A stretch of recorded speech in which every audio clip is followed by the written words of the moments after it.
আজ তোমাদের সাথে আবারও একটা হাতের উপরে আই লুক শেয়ার করছি। হোপ তোমাদের আই লুকটা ভালো লাগবে।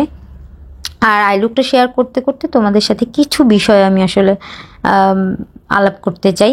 এই জিনিসটা আমি ফেস করি, আর অন্যান্য অনেক যারা নিউকামার আছে, মেকআপ আর্টিস্ট হিসেবে কাজ করছে, অত বড় সড়ো মেকআপ আর্টিস্ট না, তাদেরকে এই সমস্যাটা ফেস করতে হয় যে মেকআপ করতে আসলো, বললো যে আমি হালকা মেকআপ করব, আমার ওরকম ভারী করব না, তুমি কিছু প্রাইস কমায় রাখো। প্রথমত একটা কথা হচ্ছে কি যে তোমাকে সে কী প্রোডাক্ট দিচ্ছে এটা তোমার খেয়াল করতে হবে। দ্বিতীয় কথা হচ্ছে যে এখানে কিন্তু তোমার মুখে সব প্রোডাক্টই যাচ্ছে, কোনো স্টেপ তোমার বাদ যাচ্ছে না, প্রত্যেকটা স্টেপ যাবে, তার ইফোর্ট যাবে, তোমার মেকআপের সাথে তা শাড়ি, হেয়ার সব সেটিং হবে, ওটা নিয়েই কিন্তু একটা প্যাকেজ হয়, ব্রাইডাল প্যাকেজ। তো এটা নিয়ে সেখানে যদি তুমি বলো যে আমি হালকা মেকআপ দিব, এর জন্য আমার প্রাইস কম, এটা একটা মানে বাচ্চাদের মতো কথা হয়ে যায় এই সময় এসে। আর প্লাস আমি একটা কথা বলি, আমি যখন ছোট ওই সময় আমি দেখতাম কি দিয়ে সাজাতো, প্যানকেক ইউজ করতো, যেটা সত্যি বললেও এখন লাগবে, প্যানকেক দিয়ে সাজাতো, তখনই 5,000 6,000 এরকম টাকা করে রাখতো এক একটা।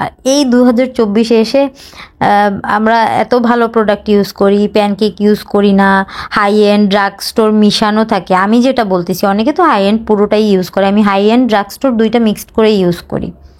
সেখানেও যদি এই টাকা নিয়ে আসলে হয়, তাহলে না জিনিসটা আসলে খারাপ লাগে, কষ্টও লাগে।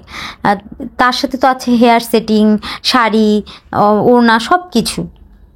তার সাথে আর একটা হচ্ছে যে পার্টি মেকআপের সাথে ব্রাইডাল মেকআপের তুলনা, এই জিনিসটা সত্যিই খুব দুঃখজনক যে পার্টি মেকআপের সাথে তুমি তোমার ব্রাইডাল মেকআপের তুলনা করছো। এই জিনিসটা খুবই মানে পেইনফুল। প্লাস আমাদের কিন্তু একটা মানুষের সে ওখানে 4 ঘন্টা মিনিমাম সে ওখানে দিচ্ছে, দাঁড়িয়ে কাজ করছে।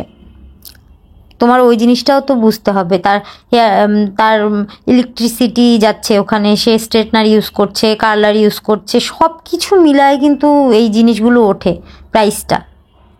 তার কষ্ট, তার প্রোডাক্টের দাম, সব কিছু মিলিয়ে কিন্তু এই টাকাগুলো আসে। তো এই জিনিসগুলো মাথায় রেখে তোমাদের একটু টাকা নিয়ে অবশ্যই কম বেশি একটু হয়, সবাই কি এক জিনিস এফোর্ড করতে পারে, বা একটু তো কম বেশি হবেই এগুলোর মধ্যে, কিন্তু একটা লিমিটের মধ্যে রাখতে হবে যে হ্যাঁ আমি এইটুকু কমাচ্ছি, তারও যেন সমস্যা না হয়, আমারও যেন সমস্যা না হয়, এরকম। তো দেখতে দেখতে আমার আই লুকটাও বলতে বলতে আই লুকটাও শেষ হয়ে গেল। আর তোমরা অবশ্যই জানাবে আই লুকটা কেমন হয়েছে। আজ তাহলে এই পর্যন্তই, দেখা হচ্ছে নেক্সট ভিডিওতে।